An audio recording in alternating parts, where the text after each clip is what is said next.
Hello, everybody, and thank you for tuning in to the Liberty Report. Co-host today, Daniel McAdams. Daniel, good to see you. How are you this morning, Dr. Paul? Well, I'm doing very well, and very good to see you. And also today, what we'd like to do, we're going to be talking about Iran and what's going on over there. But Daniel, I understand you brought a little guest along. Somebody is going to be helping us out in the R.P. Ron Paul Institute. Yeah, you may have noticed, Dr. Paul, there is someone else next to us in the studio. Found him. Where did you find this gentleman? Patrick Henningsen is going to be a summer visiting fellow at the Ron Paul Institute. So he's joining us today to do the show a little bit with us. He's an expert in foreign affairs. He's currently an MA student studying international relations in the UK. But he's the founder and executive editor of the 21st Century Wire. And we're familiar with a lot of that work. Vanessa Beeley does a lot of work for them. So we're very delighted to have Patrick joining us for the summer. And Patrick, welcome to the show. Great to be with you, Daniel. Great to be with you, Dr. Paul. Patrick, good to have you with us, and we'll get started and talk, because there's a lot of things we can talk about Iran. And this subject's been around for a long time, because I remember very clearly what was going on in 1953. I don't think you young guys remember that so much, but that was right after Eisenhower got in, and there was an attempted coup in Iran. Matter of fact, there was a coup and made everything worse, and we're still suffering the consequences from that. But we're back at it again, and I'd like to just make a comment about why do you think it is that we as a country and our foreign policy leaders, we do certain things and they always fail, essentially, and sometimes they help the enemy more than they help us, and they never seem to learn. Have you noticed that the failure of foreign policy, that we don't have a very good record? This is true. This is true, especially with Iran. This is a repeating cycle that's been going on, like you said, since 1953. And there have been recently a lot of attempts to sort of instigate and promote unrest and really publicize how unstable the government in Tehran is in our media and from our politicians in the U.S. So, but whether that's the case on the ground and how much that's the case, that's also debatable. Mm-hmm. Well, Dr. Paul, you probably saw in the news that the MEK, the People's Mujahideen, is a group that was on our terrorist list until recently when Hillary took them off. They had a big rally in Paris. Newt Gingrich was there. He got a little paycheck out of it. So did Giuliani, our old friend. He spoke, and they all speak for very high paychecks. But they believe that the MEK is going to be the next government of Iran, should be the next government of Iran. Here's what Giuliani said up on the stage.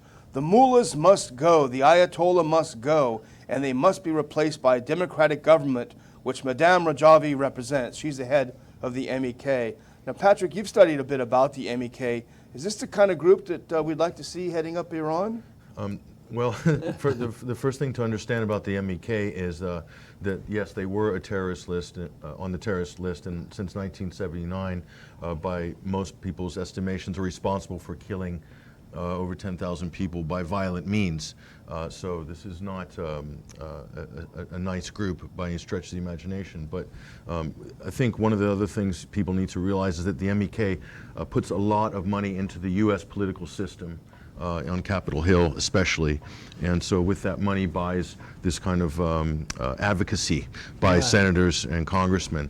And that money really started flowing after Hillary Clinton and others took them off the terrorist list in 2012. So I think it doesn't take a genius to figure out how this dynamic is working. Right, and there's several factors going on here. One is that the group's trying to change the regime in Iran. That means Israel and Saudi Arabia and the United States. They're working on it. But there's also a lot of economic factors there. You can't separate the two because they blend together. And right now there's economic factors going on. And I found it rather ironic with our president. Sometimes he's on the right track, and sometimes he's inconsistent. Sometimes we have trouble figuring out what's going to happen. But the other day, but he's been consistent on Iran. He doesn't seem to think they should be our best friends. So he said, all right, we're going to stop all this pretense of this denuclearization of Iran, and we have to punish Iran. So he comes up, he wants to punish them again. So we get out of the so-called nuke deal, and then he said, says to all our allies, don't buy any oil from these guys because that'll only help them. We don't want them to have any income. And the price of oil goes up. And then he says, oh, okay, we're pushing the price of oil up, but we don't want no high oil prices. That's bad for getting re-election. Election is coming up, and so we want oil prices low. So then he goes to our allies, Saudi Arabia, and says, this is it. What we need are lower prices, pump more oil. I would say that's a bit of economic mismanagement that, I don't think it's good international politics, but I think it's lousy economics as well. Yeah.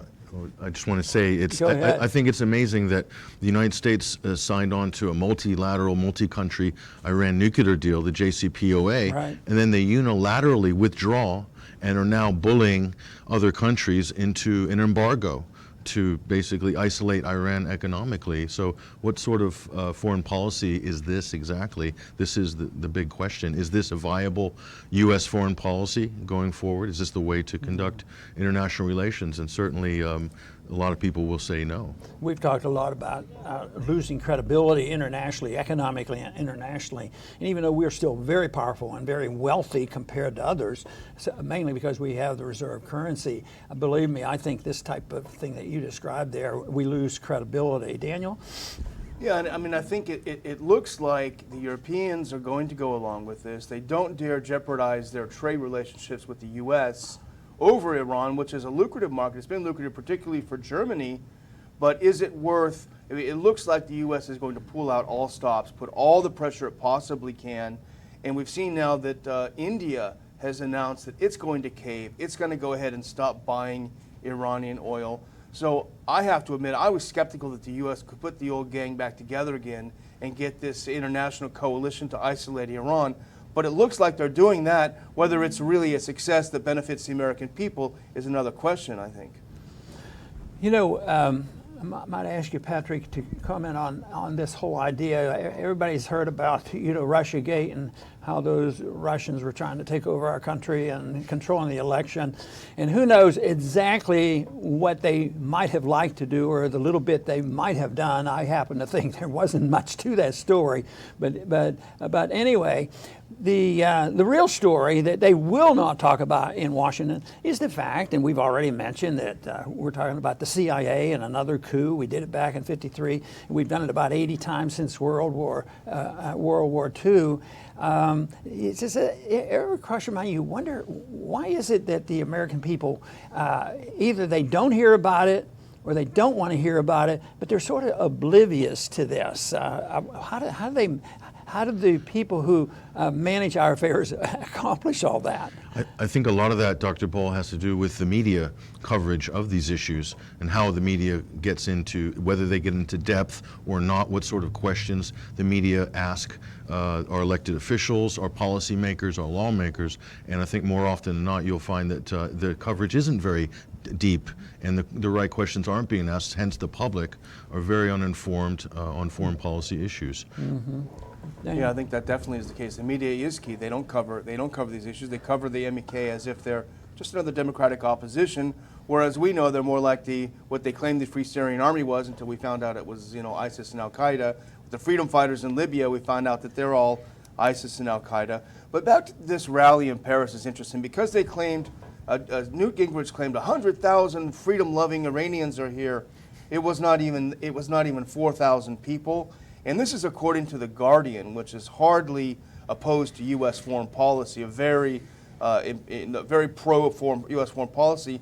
They said that actually about 4,000 people there, more than half of them were not even Iranian. They were young East Europeans.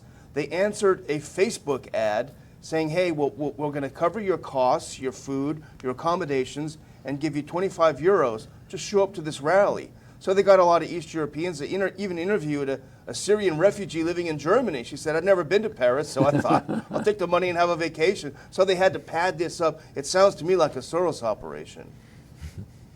Pat? I just want to add, I've actually attended an MEK rally in Phoenix as a journalist when Rudy Giuliani was the keynote speaker. Oh, boy. This was a few years ago in Phoenix, and let me tell you, it's quite a scene, big level production, huge budget for AV, and lots of state representatives, state senators there from Arizona, Rudy Giuliani there, John McCain by video link. And what they try to present is the murderous, barbaric regime in Tehran needs to be overthrown, and we are the people to do it. The MEK is the ticket for regime change for the United States, and if you back us, and if you back this effort, and a lot of wealthy Iranian expats there too, and that will make that change in Tehran, and that's really the sales pitch that's given at these events. You know, every once in a while on our webpage, they'll try to demonize us who creep in to criticize us, and they'll say that I don't know why you would ever support and take the side of Iran because they're monsters and they give you all this thing. And of course, the way I look at this is I'm not taking their side of it. We try on this program to just present the facts to show that they're not always exactly as they're presented by the media. But you know, they point out maybe there are some infractions. Obviously there are. Of course, I think we should point out the infractions that we have and try to improve ourselves. But the one that they never do, and you might comment on this, is they don't very often compare it to our best, not our best, one of our best allies on this issue is the Saudis. They're not very good civil libertarians, to say the least. Yeah, I think there might be a correlation, Dr. Paul, between the amount of financial support that comes into our country from Saudi Arabia through lobbies, and also the economic piece that Saudi represents in terms of our geopolitical interests, in terms of petroleum, for instance, and how much influence they have on these sort of issues, or whether they're noticed on human rights records and so forth. And I think the answer seems to be correlated with the amount of money involved in this situation. They're not seeking truth. That's so true, Patrick, because you think about the Saudis, it's not just the Saudis, they spend millions of dollars a year on lobbyists in Washington, but places like the United Arab Emirates, they fund a lot of think tanks in Washington, D.C., get favorable coverage. Qatar funds a lot of Middle East Institute, all of these think tanks, they fund them all. But you know, if we talked about this last week, Dr. Paul, the Secretary of State Pompeo sent out a few tweets chiding the Iranian government, saying, hey, the people are out in the street, they're protesting, you guys are all corrupt, your foreign policy is too interventionist, that's why they're protesting. But he talked about corruption, the corruption of the Iranian, and I'm sure it's true, most governments, all governments are corrupt. But you talk about corruption, I was just looking at this before the show. President Trump's Transportation Secretary, Elaine Chao, she spoke for 5 minutes. She gave a 5-minute speech at an MEK rally in 2015, for which she was paid $50,000 for 5 minutes. She's not just the Transportation Secretary, that's big enough. She's also married to the Senate Majority Leader of the United States Senate. That is a lot of power, that's a lot of punch. That $50,000 is probably well spent. Care to comment on that? Yeah, and you'll find some bigger checks than that with some of the other major speakers that the Mujahideen al-Kaq, the MEK, invite to their events. You were talking about Giuliani had some... This was reported by a number of people, including Glenn Greenwald also wrote a great piece a few years ago on the MEK, and Giuliani had this extravagant rider as a speaker that's expected. It includes, in some cases, private jets and security detail picking up the tab for all of these things. So it's a bit of a celebrity. The celebrity treatment is definitely sort of in order for their promoting speakers. democracy Yeah. is a comfortable thing to do then. You know, we mentioned a few things that we have done that legitimately could antagonize unfairly the Iranian government, you know, like the 1953 coup and different things. But also there was a period of time that we were strong enemies of Iran and friends of Saddam Hussein. You know, during that period of time when when the Iraqis were fighting Iranians, and that was in the 80s. But in 1988, in the process of this, we shot down, our Navy shot down a commercial airline. 290 Iranians were killed. But you know, I bet there isn't one in 20,000 or 1 in a million Americans would have any idea about that. But well, and it wasn't a big deal. Matter of fact, the captain of that ship ended up getting special nominations for awards for being a great leader, a military leader. But that is remembered. They remember the coup. The Iranians remember the coup. And I think what most people don't realize is that when we do these things, we elicit the radicals. I mean, I don't think there would be an Ayatollah in charge if we had just stayed out of there. But that's the thing that I tried to explain that to Giuliani, but I think he was closed-minded when I was approaching him on that. I think you hit the nail on the head. There's a high degree of animosity towards the United States for past interventions like the Mohammad Mossadegh coup and like the shooting down of the Iranian Airlines passenger airliner. So the Iranians remember these things, and they play an important part of their sort of perception Right. of the U.S. But the U.S., because these are underreported in our media, Americans have no idea why they don't like us. So this is where the disconnect arrives. I always claim Americans have short memories, and the people in the Middle East never forget. Daniel. We should probably, I guess, Yeah, bring you need to bring it close to a it close up a little bit. here I would pretty just soon. I would just try to wrap up by coming back to the title. We talk about the CIA plotting an Iran coup, and we talked about this recently too. That the CIA has set up the Iran Mission Center, and their purpose is explicitly to overthrow the Iranian government, including with covert action. That was set up about a year ago, and I think it has to be related to some of the protests we're seeing in Iran. We're also seeing some of the same tactics and characteristics where you'll have peaceful protesters shooting at police, hoping to provoke a reaction. We saw this in Ukraine. We saw it elsewhere. The MEK, which we've talked about through most of the show, believe it or not, the U.S. is actually helping the MEK to relocate to Albania, which is our NATO ally, where they have set up a camp in Albania. So here's Giuliani in Paris, openly saying that the U.S. supports the MEK in this coup. He said, quote, "The protests in Iran are not happening spontaneously. They are happening because many of our people in Albania, our meaning U.S. people in Albania, the MEK, and many of our people throughout the world." So the U.S. is clearly and unabashedly behind this regime change.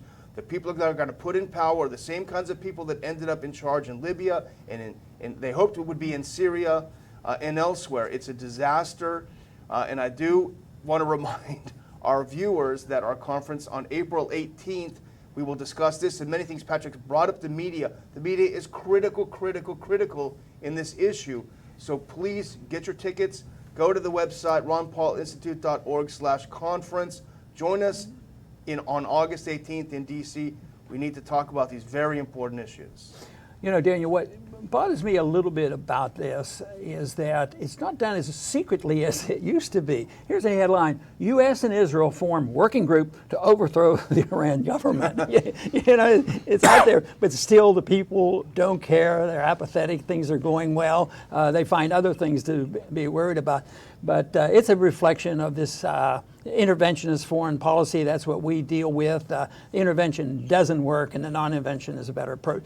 Patrick, I want to thank you very much for being with us today, and I will be seeing more of you, and I'm glad to have you aboard. My pleasure. Thank you very much, Dr. Very Paul. good. Thank you, Daniel. And I want to thank our viewers for tuning in today very much, and please come back soon to the Ron Paul Liberty Report.